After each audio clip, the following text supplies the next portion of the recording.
Sir बात करें तो 2022 की विधानसभा चुनाव है यूपी है कि हैदराबाद से ओवैसी आ गए हैं उत्तर प्रदेश में राजनीति करने। मैं कह रहा हूँ ओवैसी साहब हैदराबाद से दिल्ली आए, यूपी आए, पाकिस्तान जाएं, ये उनका प्रोरोगेटिव है। अगर उनकी पार्टी जिसका नाम ऑल इंडिया मजलिसे इत्तेहादुल मुस्लिमीन है, इसका अर्थ क्या होता है?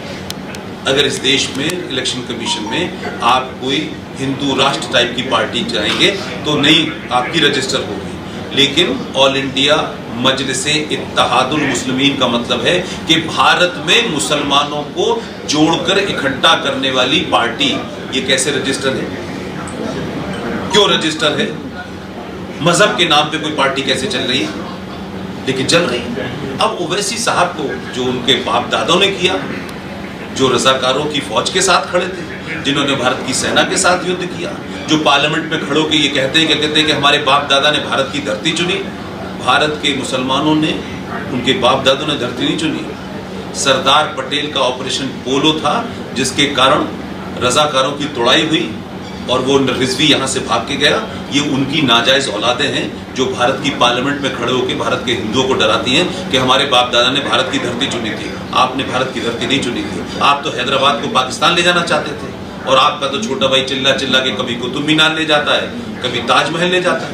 तो लेके कहाँ जाएगा ये बताया नहीं कि जिस रेगिस्तान से 1400 साल पहले आए थे वहाँ तो कोई ताजमहल बना नहीं पाए, न वहाँ कोई हमने कुतुब मीनार देखी। लेकिन ये देश में इस किस्म के लोग इसलिए पनप रहे हैं कि इस देश की मेजॉरिटी जो है वो अपने स्वार्थों से ऊपर है। मैंने किसी के खिलाफ नहीं, तो किसी को मारो काटो, आप कम से कम जो इस देश में निजाम है उसको तो फॉलो करो। वो भी फॉलो नहीं हो रहा। संविधान की रोज धज्जियां उड़ रही हैं, कोई पूछने वाला है? इसलिए राजनीति में कौन आएगा, क्या कार्ड खेलेगा, आई एम नॉट इंटरेस्टेड। मेरा इसमें कोई जवाब नहीं। इसलिए मैं किसी राजनीतिक पार्टी की सड़क क्यों बनाई, एयरपोर्ट क्यों बनाया, 100 रुपए किलो प्याज, 2 रुपये, ये सब चलता रहता है। ये तो इशू है, ये उसके लिए करोड़ों लोग हैं, उसके लिए बहुत सारे ऐसे भी लोग हैं जो आलू से सोना बना रहे हैं। आप उससे भी कमेंट पूछेंगे तो मैं कहूँगा माफ करो यार, वो उनको बनाने दो सोना। अगर वो बना रहे हैं गरीब मशीन, अच्छी बात है। तो जो करना चाहता है करे, लेकिन राजनीति में बदलाव समाज करेगा।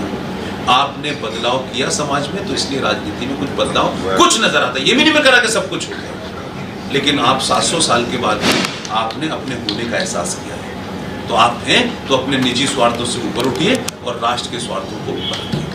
Thank you. निश्चित तक पुष्पेंद्र जी ने साफ तौर पर कहा है कि अगर बदलाव करना है तो समाज करेगा और समाज आगे आएगा तभी बदलाव दिखेगा। वाराणसी से कैमरामैन मनोज के साथ मैं गोपाल में पीटीवी भारत। बोलो और भी करना बोर्ड की बात करेंगे तो क्या स्टडी आपकी है और अभी क्या डिस्कस निकला है देखिए, वक्फ बोर्ड अंग्रेजों के ज़माने से चल रहा था और उस वक्त तक ये था कि हर मजहब धर्म के लोग वो अपने अपने रख रखा। फिर उसमें 1996 में अमेंडमेंट हुआ, 1995 में 2013 में जो कानून संसद में पास हुआ है उसके तहत उसका एक सेक्शन 40 है। मैं भी सिर्फ इसके एक सेक्शन 40 की बात कर रहा हूँ। वो सेक्शन 40 ये कहता है कि वक्फ बोर्ड के 2 कर्मचारी ये अज्यूम कर लें, वो ये महसूस करते हो इफ दे फील कि ये पर्टिकुलर जगह जो है वक्फ प्रॉपर्टी की है, तो उनको कोई प्रमाण नहीं है। और सेक्शन 40 के तहत अगला उसमें आदेश है कि वो जो दोनों लोग हैं वो वहाँ जो कॉम्पिटेंट अथॉरिटी होगी उसको आदेश करेंगे कि इस जगह को खाली करा करके हैंडओवर किया जाए। उस डीएम को, उस एसएसपी को, उस एसएचओ को, जो भी कॉम्पिटेंट है उसको उनके आदेश का पालन करना होगा, कंप्लाइन करना होगा और रिपोर्ट करना होगा। आपकी अगर ज़मीन आपके घर के ऊपर अगर इस तरीके का क्लेम हो जाए तो आपकी शिकायत अदालत नहीं सुनेगी, हाई कोर्ट नहीं सुनेगा। उस कानून के तहत आपको वक्फ बोर्ड के ट्राइब्यूनल में जाके बात करना होगी। तो जिस वक्फ बोर्ड के 2 लोग अपने लेटे सपनों में सोचते हो कि ये भारत का राष्ट्रपति भवन हमारा है और उन्हें कोई प्रमाण न देना हो, उनके सामने किस तथ्य को लेकर आप जाएंगे? और जो कोर्ट आपका तथ्य सुनेगी वो सुनना नहीं चाहती क्योंकि उसके पास अधिकार नहीं है। तो जिन्होंने आपकी गर्दन काटी है वही आपको फैसला भी देंगे। ये अजीबोगरीब किस्म का है कि 2013 में ये कानून आया है, कुछ अमेंडमेंट हुआ, तो उसके बाद से अभी काफ़ी वक्त बीत गया इसलिए सरकार पे भी, तो क्यों नहीं इस सरकार पे आप लोग कुछ इस तरह का दबाव बना? मैंने कहा कि जो बात आप मुझसे कर रहे हैं, मैंने तो ये कहा कि मैं ये मानता हूँ यार कि 100 करोड़ में से 10 करोड़ लोग किसी बात को कहें तो बहरे को भी सुनाई देता है। सरकारों की भाई आप तो आर्टिकल 35 भी तो हम 70 साल से सुन रहे थे, 373 आर्टिकल 35 किसी को पता नहीं था क्या? भारत की पार्लियामेंट में जब सारी चीज़ों पर चर्चा हो रही थी कि हमारा पक्षी कौन होगा, हमारा झंडा क्या होगा, हमारा जानवर क्या होगा, हमारा फूल क्या होगा, उसी वक्त एक चर्चा ये भी आई कि भारत का जो कैलेंडर है आज़ाद भारत का वो कैसा होना चाहिए। तो उस पर कुछ लोगों ने कहा कि भारत का कैलेंडर जो है ये किसी भी मज़हब के, चाहे वो 2000 साल पहले ईसाई हो या 1400 साल पहले मुसलमान हो, उससे क्यों चलेगा? भारत तो एक शुरू से एक सेकुलर स्टेट रहा है। तो उसमें इस पर बड़ी लंबी चर्चा हुई और जवाहरलाल नेहरू ने एक कमेटी बनाई। उस कमेटी का नाम था कैलेंडर सुधार समिति, और इलाहाबाद के एक बहुत बड़े साइंटिस्ट थे प्रोफेसर साहब, उनके अंडर में बनाई। इलाहाबाद विश्वविद्यालय के फिजिक्स के, भूगोल के और महाराष्ट्र का अखबार निकलता है केसरी अखबार, उसके एडिटर, इसमें कुछ 7 लोग थे। उन लोगों ने अपनी पूरी रिपोर्ट सौंपी और उन्होंने कहा कि भारत का कैलेंडर जो है वो सत्संगत से होना चाहिए। तो इस पर कुछ लोग उछल गए क्योंकि उनको शायद सत्संगत का पता नहीं था, फिर उनका साबित तो हिंदू कैलेंडर है।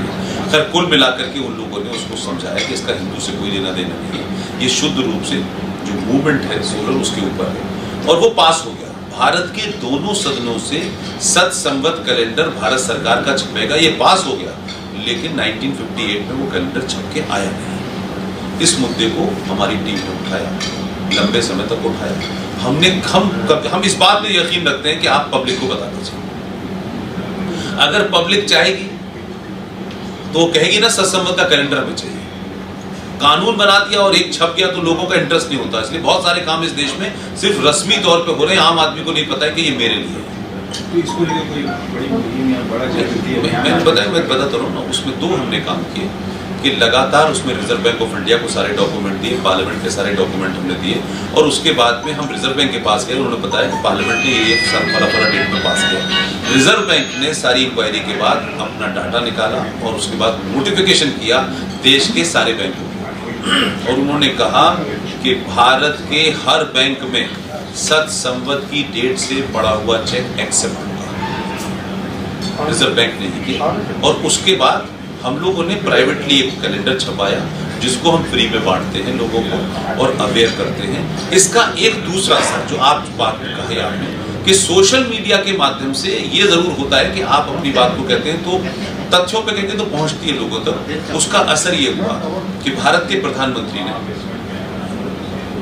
3-4 साल पहले चिट्ठी लिखी खिलाड़ियों को, उनकी चिट्ठी के ऊपर सत्संवत की डेट पड़ी। तो सत्ता के शीर्ष तक चीजें पहुंचती हैं अगर समाज सही तरीके से रखे, क्योंकि इसमें कोई निजी और पर्सनल नहीं है। तो मैं ये मानता हूं कि पब्लिक के अंदर जब चीजें जाती हैं तो समय लगता है, लेकिन अगर पब्लिक से जाएंगी तो ज्यादा जल्दी पहुंचती है।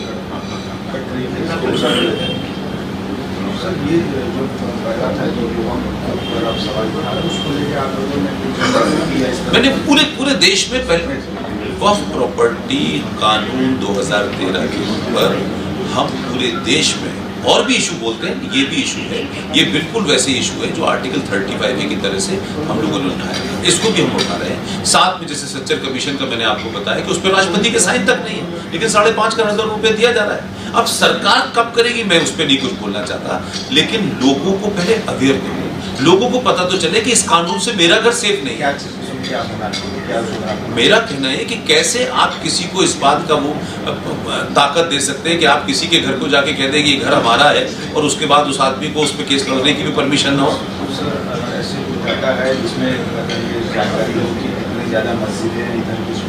नहीं, उसका रिकॉर्ड तो कोई नहीं, तो वक्फ बोर्ड वालों के पास रिकॉर्ड है, सरकार तो रिकॉर्ड रखती नहीं है। लेकिन आप पिछले समय में देखें कि सरकारी सड़कों के ऊपर मस्जिदें बन रही हैं, कहीं दरगाह बन रहे हैं, कहीं कब्र बन रही है। ये बन क्यों रहे हैं? ये तो रूटीन का मैटर है ना। आज सोशल मीडिया तो सबको पता है, आप बात तो छुपा नहीं सकते। लेकिन मैं योगी और मोदी के बारे में मेरा इस बारे में कुछ नहीं कहना है।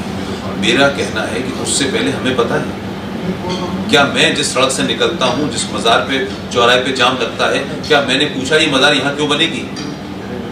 मोदी और योगी अपना काम करेंगे ना, वो सरकार का काम है, सरकार कब करेगी, कैसे करेगी?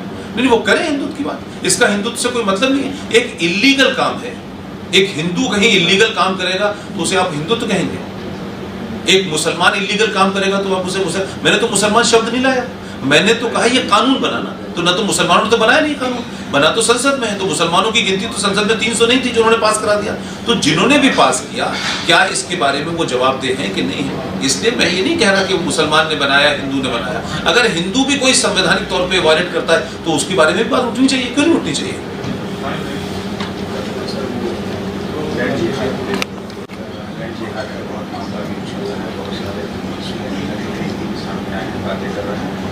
क्या वास्तविकता है इसके पीछे, क्योंकि बहुत ज़्यादा पलायन की लोग जा रही है और कई स्टेट भी ऐसे हैं जो कि जहाँ आपका कहना है कि माइनॉरिटी नहीं, मेरा कहना नहीं है, भारत सरकार का आंकड़ा ये कहता है, 2011 का सेंसस कहता है कि भारत के 29 राज्यों में से 9 राज्यों में हिंदू माइनॉरिटी है। जहाँ तक आप इस लैंड जिहाद की बात कर रहे हैं, इसमें जिहाद वर्ड इसलिए जोड़ा जा रहा है कि इसको जिस अंदाज में प्रमोट किया जा रहा है इसलिए इसके साथ अल्फाज जिहाद जुड़ा है। कैसे सरकारें ये तय कर सकती है कि कोई भी कहीं मजार बना देगा तो आप उसको हटा नहीं सकते? ये कैसे हो सकता है? मतलब ये आप सोचो ना, क्या कहते मैं कह रहा हूँ मजार की जगह कल को ये कह कि आपके घर के सामने कोई दूसरा घर बना लेगा तो ये ठीक है, ये लीगल है। तो मेरा कहना है कि वो मजार जब शब्द आता है या मस्जिद जब शब्द आता है तो लोग समझते हैं मुसलमानों के खिलाफ है। मैं कह रहा हूँ कि किसी के घर के सामने दरवाजे पे जाके आप मंदिर बना सकते हैं और सरकार के क्या बनाइए उसे आप रोक नहीं सकते, तो ये क्या मतलब है?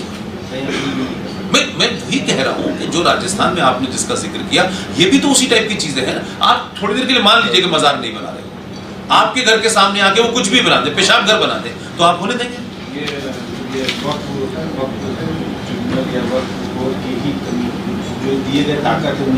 नहीं, और नहीं, तो राजस्थान में तो कुछ अभी पास हुआ है, लेकिन मैं तो 2013 के उस वक्त कानून की बात कर रहा हूँ जो संसद में पास हुआ है।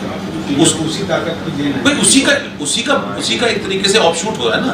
उनको मालूम है कौन पूछ लिया रहा है। सरकारी जमीनें लोग घेरते हैं, कोई पूछता है? सालों किसी को पता नहीं होता, फिर 50 साल के बाद पता चला वहाँ मस्जिद का वो लग गया बोर्ड और बताया कि वह प्रॉपर्टी है, बात खत्म हो गई। इलाहाबाद के अंदर एल्फ्रेड पार्क जो है चंद्रशेखर आजाद का, उसकी लेटेस्ट कहानी जाके देख लीजिए आप, उसको जाके देखिए, आप स्टडी करिए और कोर्ट में क्या प्रोसीडिंग चल रही है आपको पता चलिए। भाई इस कानून को एकदम मतलब खत्म होना चाहिए, ये कानून ही नहीं होना चाहिए। ये तो आप किसी की गुंडागर्दी बदमाशी को लीगलाइज कर रहे हैं।